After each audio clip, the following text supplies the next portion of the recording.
बात ईरान युद्ध की भी कर लेते हैं। अमेरिका के राष्ट्रपति Donald Trump straight of Hormuz को लेकर बेबस नजर आ रहे हैं। हॉर्मुज में ईरान की नाकाबंदी की वजह से ट्रंप बौखलाए हुए हैं। ट्रंप दुनिया भर से मदद मांग रहे हैं, लेकिन कोई भी देश उनकी मदद के लिए आगे नहीं आ रहा है। इस बीच ईरान ने इजराइल समेत पूरे मिडिल ईस्ट में हमले तेज कर दिए हैं। बड़ी खबर इराक के बगदाद से आ रही है, जहां ईरान ने अमेरिकी दूतावास पर भीषण हमला किया है। बगदाद की अमेरिकी एम्बेसी पर ईरान और उसके समर्थित संगठनों ने एक के बाद एक कई ड्रोन अटैक किए। बताया जा रहा है कि बगदाद की अमेरिकन एम्बेसी पर ईरान ने शाहिद 136 ड्रोन गिराया है। हमले की वजह से अमेरिका का दूतावास जल उठा है। ईरान की नाकाबंदी ईरान में अमेरिका और इजराइल ने हमला जो है वो तेज कर दिया है। दुबई के फ्यूल टैंकर पर भी इस बीच हमले की खबर आई है। एयरपोर्ट के पास फ्यूल टैंकर पर अटैक हुआ है। ड्रोन हमले के बाद फ्यूल टैंकर में आग लगने की तस्वीरें भी सामने आई है। तो जो तस्वीरें आप देख रहे हैं, जब खार्क पर राकेश जी अटैक किया था अमेरिका ने, तो वो ये तो मानकर चल ही रहा होगा कि ईरान चुप बैठने वालों में से तो है नहीं। अभी तक के जितने भी उसने हमले किए वो यही बता रहे हैं।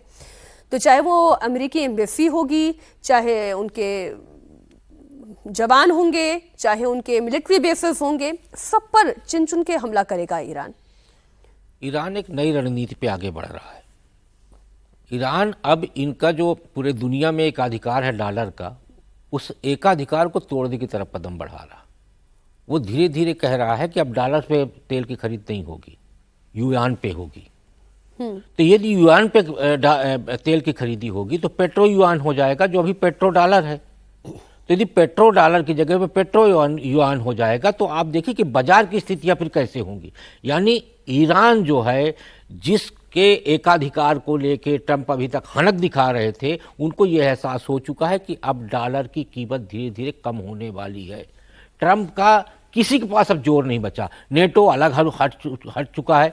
मलेशिया ने इनके साथ ट्रेड डील कैंसिल कर दिया। मलेशिया जैसा देश, बौखलाहट में क्या डोनाल्ड ट्रंप खार्क पर दूसरा हमला कर सकते हैं और इस बार वो ऑयल को निशाना बनाएंगे? मुझे इसलिए नहीं लगता, क्योंकि ट्रंप की नजर तो उसी पे है ना, उसी ईरानी तेल पे है। तो यदि ईरानी तेल पे उनकी नजर है तो उस तेल को नष्ट क्यों करेंगे? हाँ, जब ऐसी स्थितियां आ जाएंगी कि उनको ये लगेगा कि हमको ईरान को पूरी तरह से नष्ट करना है, ऐसी स्थितियों में ही वो खार्ग पे हमला करेंगे। अभी उनको एक उम्मीद जगी हुई है कि हम ईरान को कंट्रोल कर लेंगे, तेहरान पे कब्जा कर लेंगे, और इसलिए वो अभी खार्ग के मिलिट्री बेस पे हमला किए हैं, तेल भंडार पे नहीं किए हैं। और तेल भंडार पे हमला अमेरिका उस स्थिति में करेगा जब उसको लगेगा कि अब हमारे पास कोई दूसरा रास्ता नहीं बचा।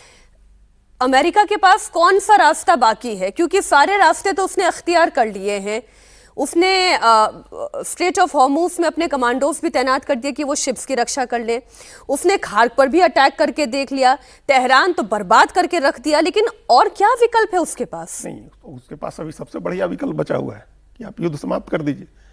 इसके अलावा ये सबसे अच्छा तो आज के समय में जैसा होगा। अब किसी जो आपने कर लिया अभी कि आपने उनकी सारी परमाणु फैसिलिटीज नष्ट कर दी है, उनके मिलिट्री बेस नष्ट कर दिए हैं, उसकी नेवी नष्ट कर दी है, उसकी एयर डिफेंस को एकदम पंगु कर दिया। आप कह रहे हैं कि 100% हमने नष्ट कर दिया है, आपने खामेनेई को मार डाला है, आपने सारी चीजें कर ली हैं। तो अब आप इसी को अपनी जीत बता करके युद्ध से निकल जाइए। देखिए, जिस हॉर्मुज के स्ट्रेट की हम लोग बात कर रहे हैं, वो वहां शांति तभी बहाल होगी, वो तभी पूरी तरह से खुलेगा जब युद्ध बंद होगा। युद्ध बंद करके अमेरिका वहां से निकल जाए, ये सबसे आसान रास्ता है। और दुनिया के सारे देशों को ट्रंप से ये बात करनी चाहिए है कि बस हो गया, एक व्यक्ति की सनक में पूरी दुनिया को बंधक नहीं बनाया जा सकता। पूरी दुनिया की एनर्जी सिक्योरिटी को, पूरी दुनिया की सिक्योरिटी को आप बंधक नहीं बना सकते हैं। ये बात समझाए कोई उनको। और इसमें हम तो आज एक बहुत ही अच्छे, जो सबसे सम्मानित अपने यहाँ के स्ट्रेटेजिक एक्सपर्ट्स हैं, उसमें उन्होंने प्रधानमंत्री नरेंद्र मोदी से आग्रह किया है कि आप बात करिए, आप नेतन्याहू से भी बात करिए और ट्रंप से भी बात करिए और कहिए कि भाई अब बहुत हो गया। 17-18 दिन दुनिया कोई व्यक्ति हिस्ट्री में ऐसा नहीं हुआ होगा कि एक व्यक्ति इतना संकट पैदा कर दे पूरी दुनिया में। बिल्कुल, जो वो युद्ध छोड़ करके निकले वहां से, ये सबसे अच्छा रास्ता है उनके लिए भी और पूरी दुनिया के लिए भी।